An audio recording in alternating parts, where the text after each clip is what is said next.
অনুষ্ঠিত হবে। আপনারা এই পূজায় সকলে অংশগ্রহণ করবেন। হরে কৃষ্ণ। হরে কৃষ্ণ, হরি বল। আমি কৌশিক চলে এসেছি আজকে একটা নতুন ভিডিও নিয়ে। আজকে গিয়েছিলাম গোপালগঞ্জ বালুপাড়া রাধা মণ্ডপ স্কন মন্দিরে। আজকে স্কন মন্দিরে রয়েছে মা বৈষ্ণব কালীর পুজো। রথের ঠিক একদিন আগেই পুজোটি হয়। এখন তো মাকে মায়ের স্থানে উঠানো হচ্ছে। ঠিক 8টা নাগাদ মায়ের পুজো শুরু হবে। এই পুজোটি সব কালী পুজোর থেকে একটু আলাদা। এই পুজোটি সারা রাত ধরে হয় না। এই পুজোটি প্রায় 11টা থেকে 12টার মধ্যে আগেই শেষ হয়ে যায়। আর এই মাকে পূজিত করা হয় বৈষ্ণব মতে। মায়ের হাতে রয়েছে জপমালা, বাবার হাতে রয়েছে জপমালা। আর এই পুজোতে পাড়ার সমস্ত লোক একত্রিত হয়। আর এই ইস্কনে অনেক লোক আসে। প্রতিদিন সন্ধ্যা আরতি, গীতা পাঠ এবং বিভিন্ন রকম অনুষ্ঠান লেগেই থাকে। তাই মানুষ এখানে এসে একটু মনকে হালকা করে, আনন্দ করে, ভক্তি। আমি আর বেশি কিছু বলবো না, তোমরা মায়ের পুজো উপভোগ করো।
পরে আমি আর বেশি ভিডিও করতে পারিনি, কারণ বাড়ি চলে গিয়েছিলাম আমি।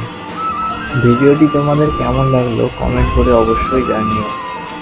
কমেন্টে লিখে দিও জয় মা কালী, হরে কৃষ্ণ।